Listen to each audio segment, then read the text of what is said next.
I don't know what it is about the atheists, but believe me when I say to you that I do respect some of them more than many of the nominal Christians and the wishy-washy ecumenists who are supposed to be closer to us than the atheists. But I honestly believe that some of the atheists are in fact closer to us than many of these so-called Christians. I am reminded by the words of the Lord, who says to the church of Laodicea, I know your works. You are neither cold nor hot. Would that you were either cold or hot. So because you are lukewarm and neither hot nor cold, I will spit you out of my mouth. Those were the words of our Lord to a living church in the 1st century AD. A living church. How many churches shall we count today that will suffer the same judgment by Christ? How many of them are deemed lukewarm towards his teachings and his ways? How many churches shall Jesus knock on their doors and those doors will never open? There are some among us listening to those words I'm saying, and they know exactly who I'm talking about. Others might only feel it in their hearts.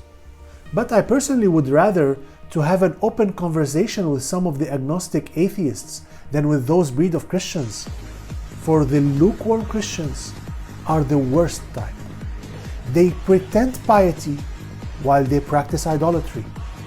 They openly speak agreeable things about Christ, but they secretly wage a war against him.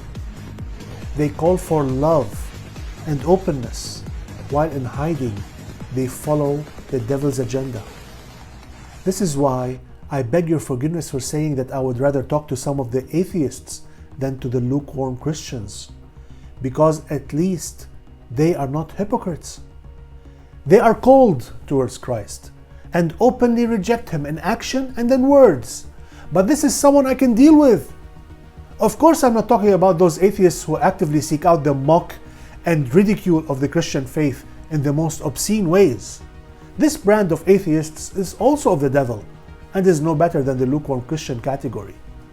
I'm rather talking about those of them who are truth seekers, but have set their paths on counter-truth nonetheless. So it is for this type of atheists that I have made this video. Those who are willing to keep an open mind on such matters and not resist or shut down the moment they begin to sense that someone is trying to preach to them. Not that this is what I'm doing right now. This is not a preaching video.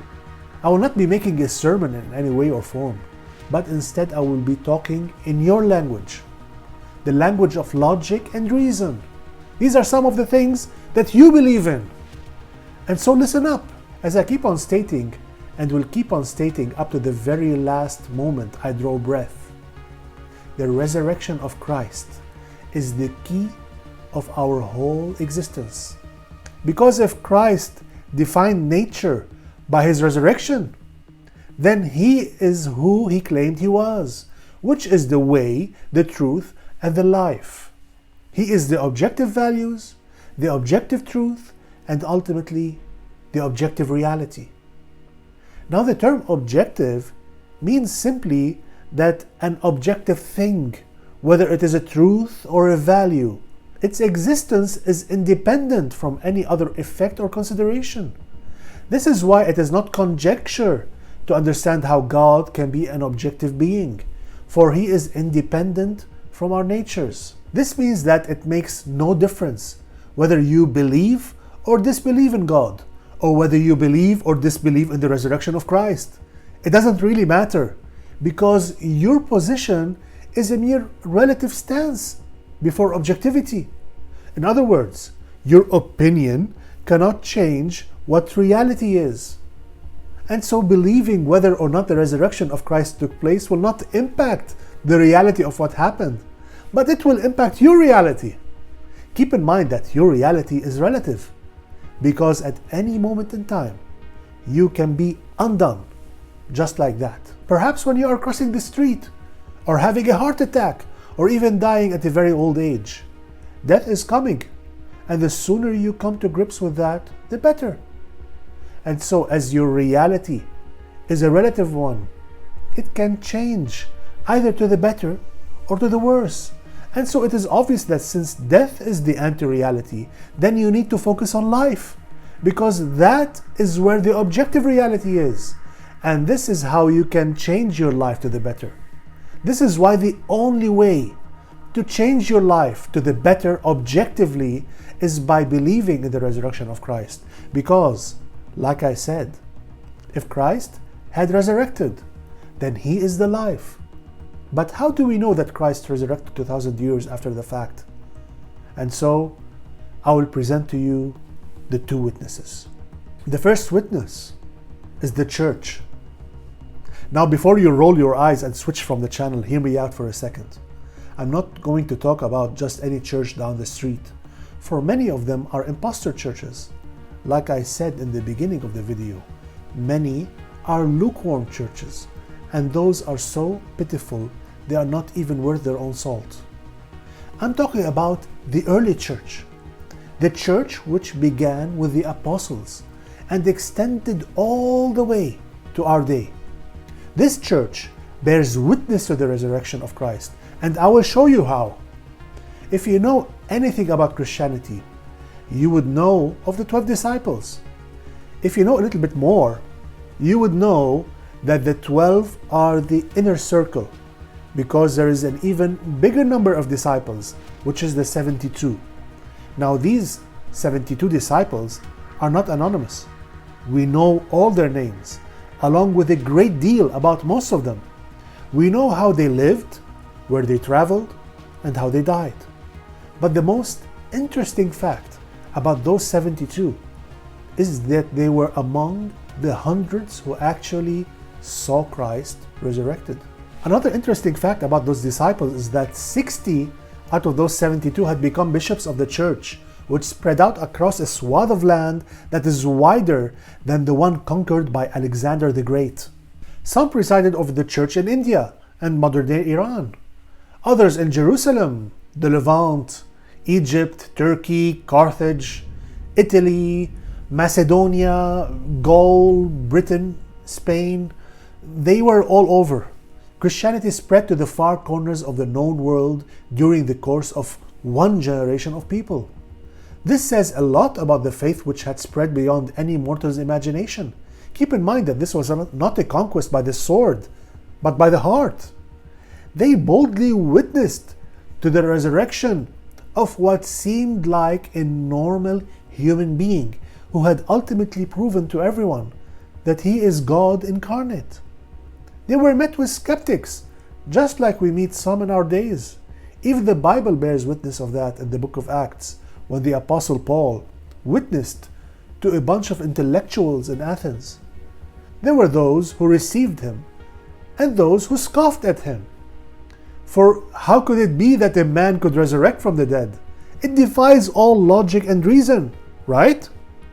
But in spite of the fact that the early church did not conquer by the sword, but by the heart, it was fought by the sword nonetheless. Many emperors saw that these Christians had suddenly spread all over their empires.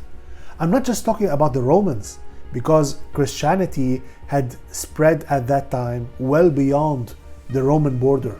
When these kings and emperors saw that these seemingly harmless Christians were in every town and village, even in their own capitals, some of them got worried. So, you can imagine what a concerned emperor can do to a person who would only organize to worship, but not to bear arms. This is why great oppression came with the territory of being a Christian. Even in those early times, out of the 72, nearly half were murdered. And out of the 12 disciples of Christ, 11 were martyred. It seemed that the closer the people were to Christ, the more they ran the risk of being slaughtered. Which kind of tells you something. Those apostles were first-hand witnesses to the resurrection. Peter and John went to the empty grave. Simon, James, and the others watched him eating fish and honey just a few days after his crucifixion. Either they all suffered from a mass hallucination, which must be a very rare psychological case, so rare that it has happened only once in all of history. Or they were all a bunch of liars who concocted the most elaborate hoax in the history of mankind.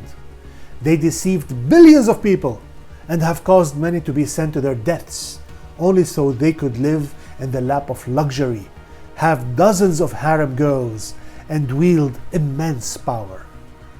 Oh, but wait, weren't they all living in utter poverty and were eventually driven like cattle to be slaughtered? This is not making any sense. How would someone tell a lie about someone else who had presumably resurrected from the death, only to be killed himself? I mean, the apostles saw all their compatriots being hunted down and killed right before their eyes. It is not like the Romans did not give them the opportunity over and over again to recant on their faiths, but they never did. It was said that some of the Christians who were led to the arenas to be devoured by starving lions were actually chanting and singing praises to God. One of the most profound stories which impacted me since I became Orthodox Christian is that of Saint Ignatius, the Bishop of Antioch. My church, the Church of Antioch. According to tradition, Ignatius was among the children who were presented to Christ to lay his hands on them and pray. But the disciples were keeping them from coming forward. But Christ then said, "Let the children come to me, and do not hinder them, for to such belongs the kingdom of heaven." Ignatius was exemplary in his leadership of the church, but he was ultimately deemed an enemy of the state. Not surprising. He was sentenced to the arena to be torn up by the lions. However, even at that last moment, when he was on the sand and the terrible gate about to be flung open, he said, "I am the wheat of God, to be ground by the teeth of wild beasts, that I may become the pure bread of Christ." What does one say to that? Was he crazy to wish for such a death that was so horrible beyond comprehension? Or was he simply faithful, knowing beyond any shadow of a doubt that Jesus Christ is God? For there was no room for error there. If there was any shred of doubt about his faith, he wouldn't have gone through with it in such a magnanimous way. I am always touched when I recall the faith of the ancients. So many have died by persecution that it is really hard to keep track of them all. This trail of martyrdom has become part of who we are as Christians. For the persecution has in fact not ceased. The blood of the martyrs trails back to every region of the world and to every age. Even today, the church bears witness to the resurrection of Christ and suffers persecution. The two bishops who were kidnapped in Syria by ISIS a few years ago, they are still missing today. The churches that are being bombed ruthlessly in Egypt every now and then. The Ethiopian workers who were slaughtered by extremists in Libya. These are just a sampler of the actual volume of the persecution in our day and age. In some places, entire regimes oppress the church, like what happened in Russia under communist rule. In other places, oppression comes from other sects or religions. But this is not me complaining about this fact. I'm just stating how one true church still bears witness to the resurrection of Christ in blood. And so it has earned its stature as the first witness to Christ's resurrection. But I promised you two witnesses to the resurrection of Christ, and the church is only one of them. That I will leave to the next episode. So stay tuned and don't forget to subscribe. God bless you.